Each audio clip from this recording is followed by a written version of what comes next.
Lonely CEO entered his own restaurant as a homeless man. Only the young waitress saved him a seat. The first thing Julian Mercer noticed was the warmth. From across the rain-slicked street, Marrow and Finch glowed like a promise. Golden light spilled through its tall windows onto the Chicago sidewalk. Inside, waiters moved between linen-covered tables with the quiet precision of dancers. Crystal glasses caught the light. Couples leaned close over anniversary dinners. Businessmen laughed over bottles of wine expensive enough to cover a month of rent for someone else. It was the most successful restaurant in the Mercer table group. It was also, Julian had begun to fear, the coldest. He stood under the awning of a closed boutique, dressed in a stained army green coat 2 sizes too large, a gray knit cap pulled low over his forehead, and a fake beard that itched every time rain touched it. In one hand he held a torn paper bag, in the other a few damp bills. No one looking at him would see Julian Mercer, CEO of a national restaurant empire. That was the point. 2 days earlier, a letter had arrived at his private office with no return address. Only one sentence had been written across the page. Your restaurants don't feed people anymore. They judge them. Julian had nearly thrown it away. Anonymous complaints came with success. Disappointed guests, bitter ex-employees, competitors pretending to be moral philosophers. But something about that sentence stayed with him. Maybe because his father, who had opened the first Mercer diner 40 years ago, used to say the opposite. A restaurant is a place where people are allowed to sit down before the world decides what they're worth. Julian had built on that legacy until it became polished, profitable, and nationally admired. Now he wanted to prove the letter wrong. He crossed the street. The hostess looked up as he entered. Her smile appeared first, then vanished so quickly it seemed trained to retreat. Rainwater dripped from Julian's coat onto the marble floor. "I'd like a table," he said, keeping his voice rough and low. The hostess glanced past him, as if hoping he had arrived with someone more appropriate. "I'm sorry, sir. We're fully committed tonight." Behind her, at least 4 tables sat empty. Julian looked toward them. She followed his gaze and tightened her grip on the reservation tablet. "Those are held for confirmed guests. I can pay." The words sounded humiliating even though he had scripted them. A bartender nearby heard and laughed under his breath. Not loudly. Just enough for Julian to feel it. The hostess lowered her voice. "Sir, this may not be the right establishment for you." That sentence did something strange to him. He had heard versions of it before from landlords, private clubs, investors, people guarding invisible doors, but never in a building he owned. Before Julian could answer, a man in a charcoal suit approached with the smooth irritation of someone trained to remove discomfort before guests noticed it. Graham Pierce, general manager, strong numbers. Excellent reviews, one of the executive's favorites. Julian had approved his bonus last quarter. Now Graham looked him over and saw only a problem near the entrance. "Is there an issue here?" The hostess leaned toward him. "He wants a table." Graham did not ask Julian's name. He did not ask whether he had a reservation. He did not ask if he was hungry. He smiled the kind of smile that kept its hands clean. "Sir, we're not able to accommodate you tonight." Julian held up the damp bills. "I just want something hot. Soup. Bread. Whatever this covers." Graham's eyes flicked to the money, then away. "Our menu may be outside your budget." The bartender laughed again. This time, a couple waiting for their coats turned to look. The woman's expression tightened with discomfort, not compassion. A man near the bar lifted his phone, perhaps to record, perhaps only to pretend he was not watching. Julian felt himself being moved toward the door without anyone touching him. A human inconvenience, a stain on the experience. Near the dining room entrance, Nora Hayes stopped with a tray of water glasses balanced on one hand. She was 24, though exhaustion had sharpened her face into something older. A loose strand of dark hair had fallen from her bun. Her white shirt was clean but fraying at one cuff. In her apron pocket, her phone buzzed again and again. She already knew what the messages said. Leo's medication was running low. The landlord wanted payment by Friday. And Graham had warned her less than an hour earlier that she was too generous with people who don't improve the check average. Nora saw the man at the door. She saw Graham's hand hovering near his shoulder, not touching, but guiding him out through shame. She also saw the empty two-top beside the kitchen corridor, the worst table in the restaurant. Loud, cramped, half-hidden by a service station. But it was a table. Graham turned towards security. "Please escort him out." Nora stepped forward before fear could catch her. "Wait." Graham's eyes cut to her. She lowered the tray carefully onto the service stand. "Table 19 is open. That table is held for walk-ins." He walked in. The hostess looked down. Graham's voice chilled. Appropriate walk-ins. Nora felt every dollar she needed pressing against her ribs. Rent. Medicine. Bus fare, groceries. Leo pretending he was fine so she would not worry. She should have stepped back. Instead, she looked at the man in the wet coat. If someone comes through the door hungry, she said, he's a guest. The entrance area went silent. Not the whole restaurant. Just the people close enough to understand that something improper had happened. Not the arrival of a homeless man, but a waitress refusing to treat him like garbage. Graham leaned closer. You are putting your job at risk. Nora's stomach dropped, but she lifted her chin. Then I guess I'm doing it at table 19. For a second, Julian forgot the beard, the coat, the role. He stared at her, stunned by the simple courage of someone who had far more to lose than he did in that moment. Nora picked up a menu and walked to the small table near the kitchen doors. She pulled out the chair. It scraped loudly against the floor. A few guests turned. Nora ignored them. Julian sat. From that table, he could see the swinging doors, the stacked trays, the service station, the polished dining room pretending nothing had happened. Nora placed a glass in front of him, then returned with water from the coffee station. Not ice water in crystal. Warm water in a plain glass. She set it down gently. It's not much, she said under her breath, but it's a seat. Julian wrapped both hands around the glass. For years he had measured his restaurants by revenue, expansion, reviews, and awards. But sitting at the worst table in the best restaurant he owned, warmed by a glass of water a waitress had risked her job to bring him, Julian Mercer felt something he had not expected. Nora did not treat him kindly in a way that made a performance of kindness. That was the first thing Julian noticed. She did not crouch beside him with a tragic expression. She did not call him sir in that trembling voice people used when they wanted witnesses to their own compassion. She simply placed a menu in front of him, wiped a water ring from the table, and pointed to the left side of the page. The soup is the cheapest thing that won't make you regret being alive. Julian looked down. Even the soup cost more than the damp bills in his pocket. I only have a few dollars. Nora glanced toward Graham, who was watching from the hostess stand, with the expression of a man waiting for an employee to make one more mistake. Then she took the menu back. Fine. I'll ask the kitchen if there's a small bowl left from family meal. Family meal? What restaurants call feeding staff before they ask us to smile at people eating steak we can't afford? Her tone was dry, almost sharp. Not sweet, not saintly. Julian found that more honest. A few minutes later, she returned with a shallow bowl of soup, 2 pieces of bread, and a napkin folded like he mattered. The soup was not from the menu. He knew that immediately. Too simple, too rustic. It smelled of onions, chicken stock, and the kind of economy no Michelin inspector ever praised. The bread goes on my meal, she said before he could ask. I didn't ask you to do that. No, you asked for hot food. Try not to make me regret listening. She left before he could answer. From table 19, Julian could see more than any executive report had ever shown him. He saw a server limping slightly but smiling every time she passed a table. He saw a line cook pull off his glove and rub his wrist, only for the sous chef to snap that breaks were over. He saw Graham glide from VIP to VIP, voice warm as butter, then turn cold the instant he faced staff. Near the kitchen doors, a young dishwar with an accent apologized for dropping a tray. Graham corrected his English before addressing the broken plates. Julian felt the soup turn heavy in his stomach. He had built systems to measure speed, cost, satisfaction, waste. He had dashboards that could tell him how long a table sat before dessert was offered. He knew which wines sold best in Denver, which entrees underperformed in Atlanta, which servers converted specials into higher checks. None of his reports measured humiliation. Nora came back with more warm water. You stare a lot, she said. I'm observing. People without reservations always observe. Michelin guests just complain with better vocabulary. He almost smiled. You don't like this place? I like parts of it. She collected an empty bread plate from the next table. The food is good. Some of the people are good. The chairs are uncomfortable enough to keep rich people humble, though it doesn't always work. Then why stay?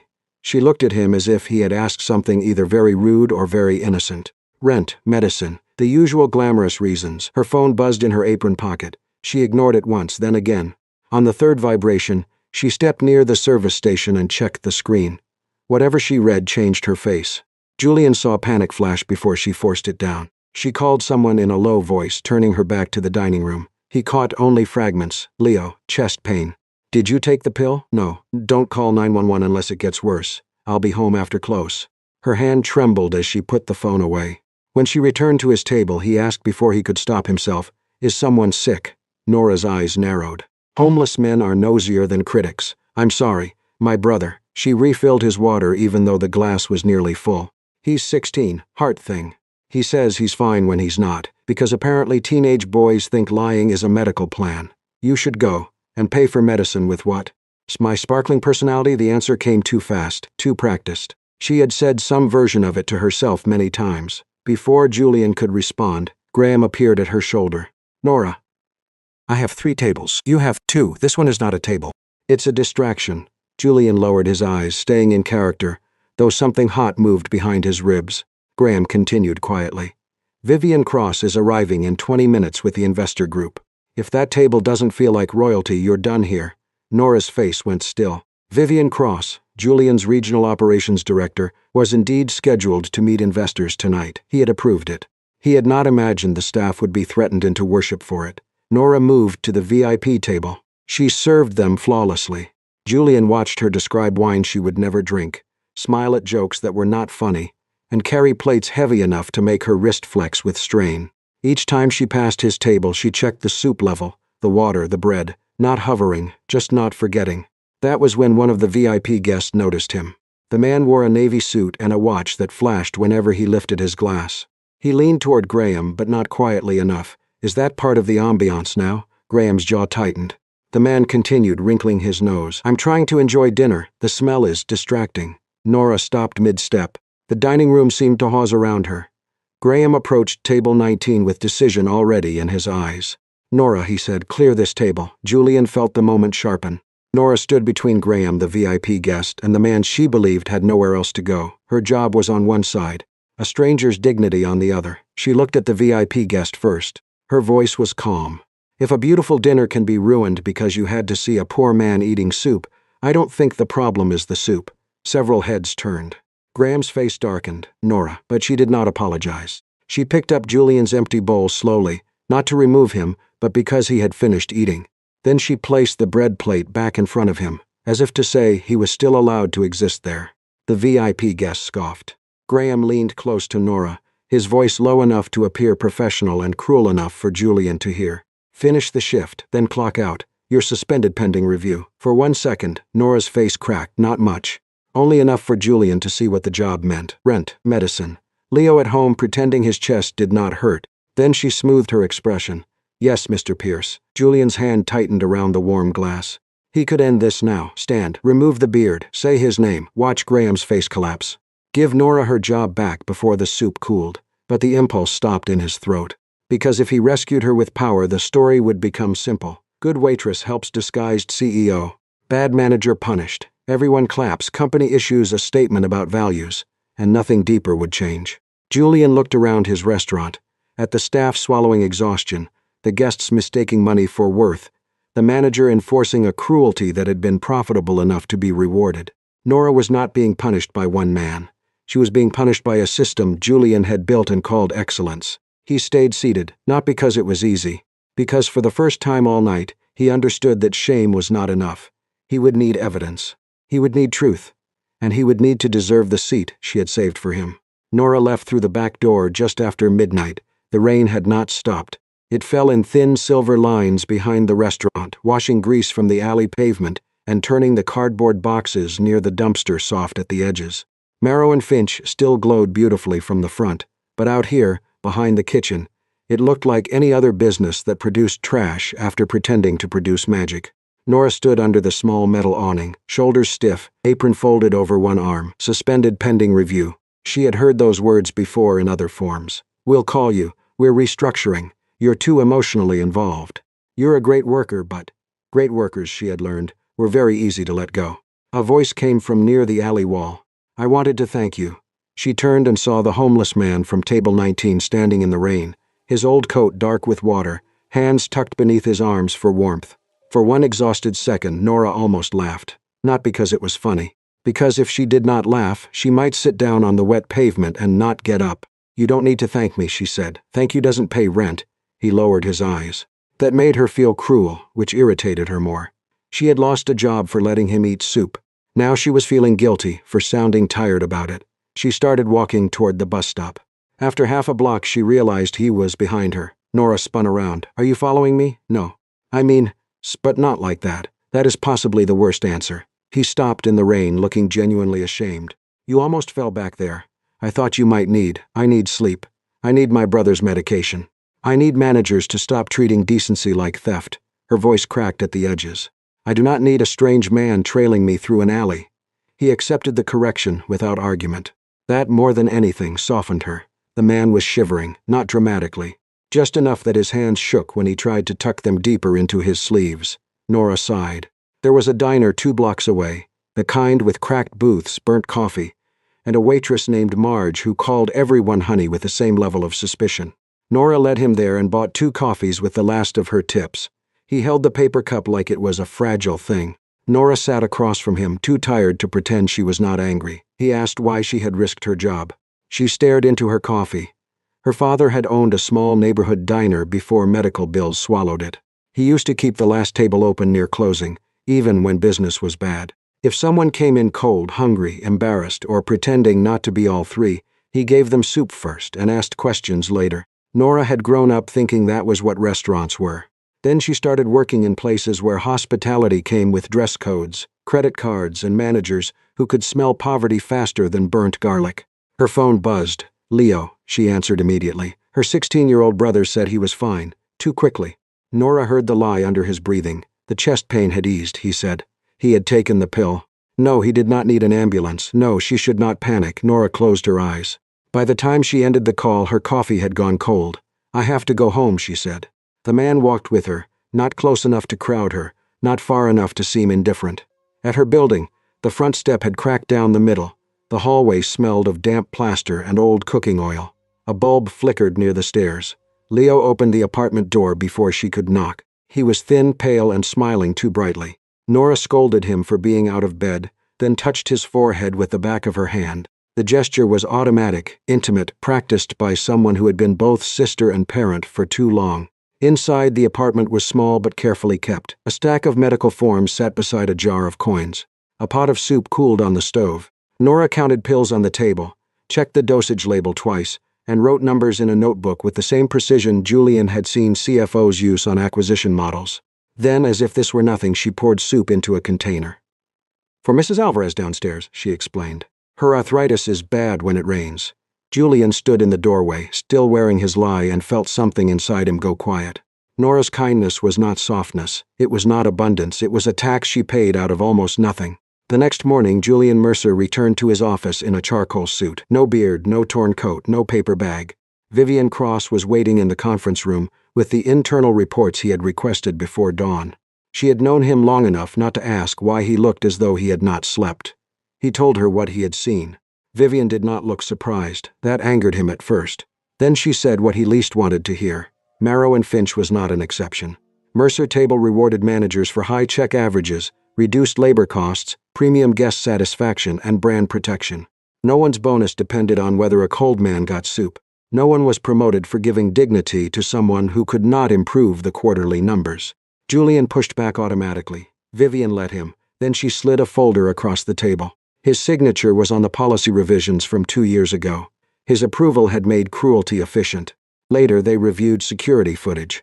Julian watched Graham refuse customers who looked poor, cut staff breaks, pressure kitchen workers to clock out before cleaning, and move cash tips into a service adjustment account that never reached employees. He watched Nora being cornered in the office and pushed to sign a written warning for over-engagement with non-revenue guests. His first instinct was clean and satisfying. Vivian stopped him before he could make the call. If Graham became the whole villain, Mercer Table would survive by pretending the rot had a single name. The company would apologize, sacrifice one manager, and continue rewarding the next Graham, who delivered excellent numbers with cleaner hands. Then Julian's phone lit up with a forwarded email. Nora Hayes had been terminated for unprofessional conduct toward a VIP guest. For several seconds, Julian did not move. The easy answer was to reveal himself, reinstate her, pay her bills, fix Leo's medication, offer a promotion, make it right before lunch. But now he understood the danger in that. His money could repair Nora's weak. It could not repay the years his company had spent teaching people like Graham to treat people like Nora as disposable. That evening, Julian went back to her building, still unsure how to tell the truth. Nora came down the stairs before he knocked, wearing a white blouse carefully ironed at the collar and carrying a folder with her resume inside. Her eyes were tired, but her hair was pinned neatly. She looked like someone preparing to be rejected professionally. "You again," she said. He swallowed. "I heard about your job." "Of course you did. Bad news has excellent service." She adjusted the folder under her arm. "I have an interview at a diner across town. You shouldn't have to start over because you did the right thing." Nora gave him a look that was almost kind, which made it worse. "People like us don't get rescued," she said. "We just get up earlier." Julian had no answer. For the first time in his life, money sat in his pocket like a useless language. And the debt he owed her had nothing to do with soup, rent, or a job. It had to do with the world he had built, and the kind of man he would have to become to change it. Nora returned to Marrow and Finch because the email said attendance was mandatory. That was the only reason. She had already been fired, or suspended, or separated pending review, which was the kind of phrase companies used when they wanted cruelty to sound like paperwork. The message from Mercer Table's HR department said there were matters regarding her employment that required clarification. Nora translated that easily enough. They wanted her signature on something. Maybe a statement saying she had acted unprofessionally. Maybe a promise not to discuss what happened with Graham, the VIP guest, or the man in the wet coat who had eaten soup at table 19. She arrived in her interview blouse, the one she had worn to the diner across town. It had a tiny loose thread near the collar. She tucked it under with her thumb before stepping inside. Marrow and Finch looked different in daylight, less magical. Without the golden dinner lighting and the glow of wine glasses, Nora could see the scratches in the floor, the fingerprints on the host stand, the tired faces of the staff gathered near the dining room. Everyone was there: servers, line cooks, dishwashers, bartenders, hosts, assistant manager. Vivian Cross stood near the bar with a tablet in her hand. Graham Pierce stood near the front, pale but smiling with the brittle confidence of a man who believed he could still control the room. Then Nora saw him. At the center of the dining room stood a man in a black suit. His hair was neatly combed, his jaw was clean. His posture belonged to boardrooms, not alleys, but Nora knew the eyes before her mind accepted the face. The homeless man from table 19 was Julian Mercer, CEO of Mercer Table Group. The man whose name was printed on her pay stubs. The man whose restaurants had fired her for giving him soup. For a moment Nora could not breathe. Then anger came in hot enough to steady her. She turned toward the exit. "Nora," Julian said. She stopped but did not turn around. He approached slowly, careful not to make the room feel smaller around her. "I owe you an apology." That made her laugh once, sharp and humorless. "You owe me more than that, I know." "No, I don't think you do." She turned then. "I bought coffee with tip money I needed. I told you about my brother. I let you see where I live. I defended you because I thought you were a man people had decided not to see." Her voice shook, but she did not lower it. "And all that time I was part of your little test." Every employee in the room went still. Julian did not defend himself. That almost made her angrier. "You turned my poverty into evidence," she said. "You turned my decency into a performance review I never agreed to take." The words landed visibly. He accepted them like they deserved room. "You're right," he said quietly. "And I am sorry." Nora looked away first because if she kept looking at him, she might believe the apology mattered too soon.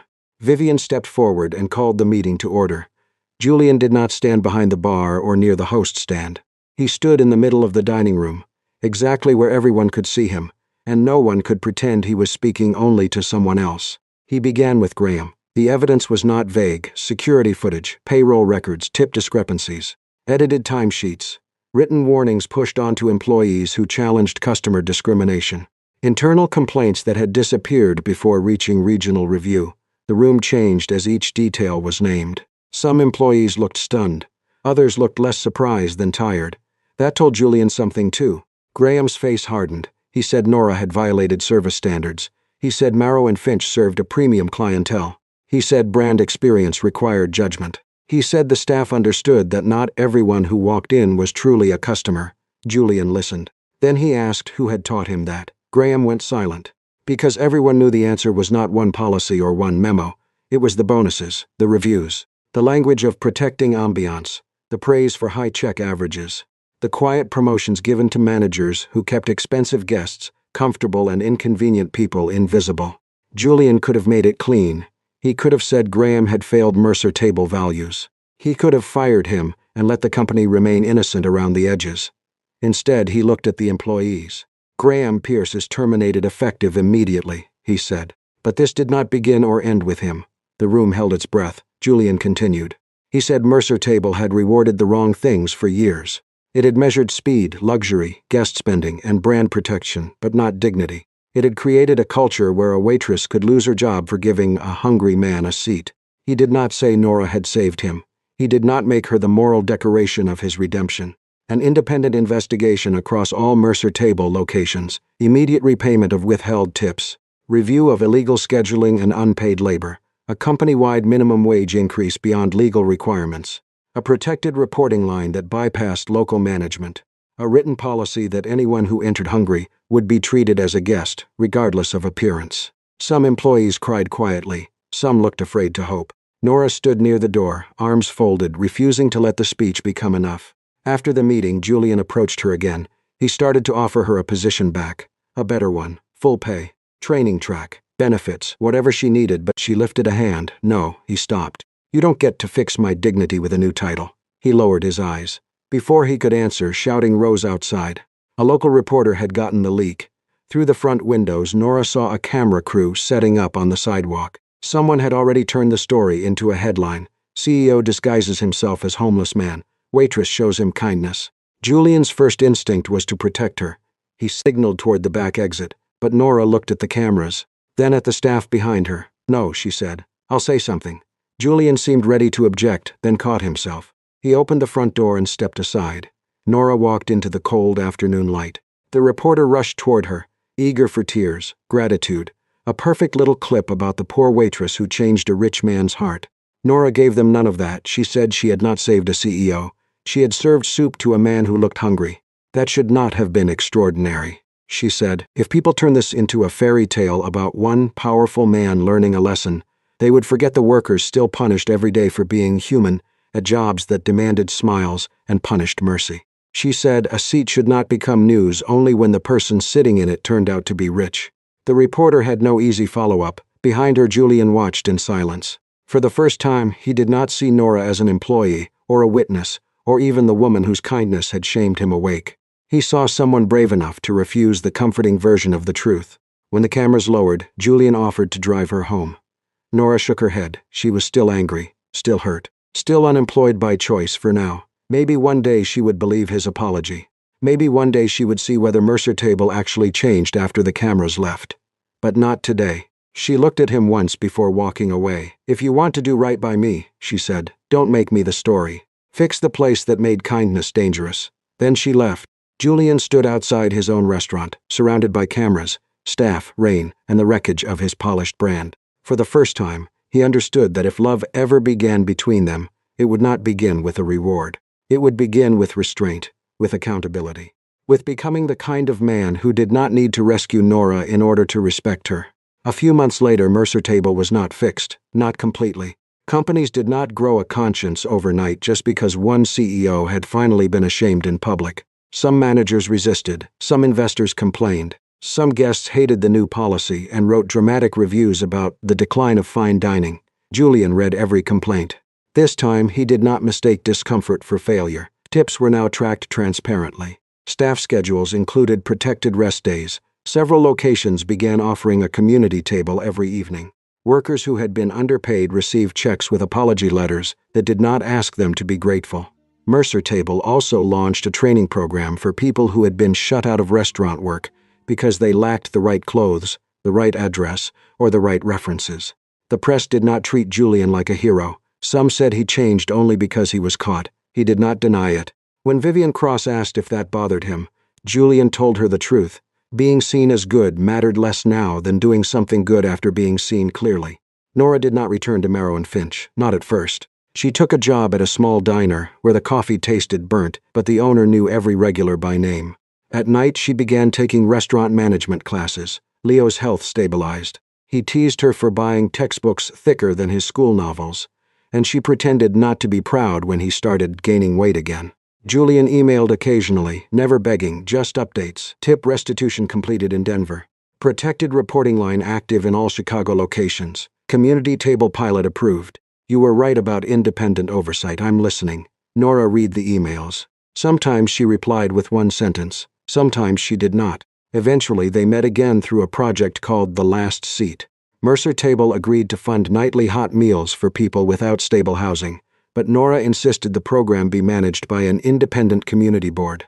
No glossy charity campaign, no smiling CEO posters, no turning hunger into branding. Julian agreed to every term. On opening night, he invited Nora to Marrow and Finch. He did not ask her to speak. He did not place cameras near her. He simply waited near the front window, where a small table had been set with a clean cloth, warm bread, and a handwritten card, reserved for someone who deserves to be seen. Nora looked at the table. It was not beside the kitchen doors anymore, not hidden near the service station. It stood where anyone entering could see it. For a while, neither of them spoke. Then Julian said he used to think restaurants sold experiences. Nora looked at him. He corrected himself before she could. They should invite people to sit down. That almost made her smile. Almost. She asked if he still planned to disguise himself whenever he wanted the truth. Julian shook his head. I'm trying to learn how to enter a room as myself. This time Nora did smile. Then you can sit with me, she said. But you'd better tip properly. He laughed, softly, gratefully. They sat at the table together. Not as a CEO and a waitress. Not as a rich man and the woman who had shamed him into decency. Not as rescuer and rescued. Just two people sharing bread in a restaurant that had finally remembered why tables existed. And maybe that was the lesson. Kindness should not need a hidden camera, a disguise, or a wealthy man's secret test to matter. A person should not have to become important before being treated as human. Julian's love for Nora did not begin when he revealed who he was. It began when he understood that she had saved him a seat when she believed he was no one. And Nora's forgiveness did not begin when he offered her a better life. It began when he stopped offering rescue and started doing the harder thing, changing the room so no one else had to beg for a chair. If this story touched your heart, tell me in the comments, would you have forgiven Julian after learning the truth? And have you ever seen a small act of kindness expose a much bigger problem? Thanks for watching Soul-Stirring Stories. Sometimes love is not the person who saves you from the storm. Sometimes love is the person who notices you were left standing in the rain and quietly pulls out a chair.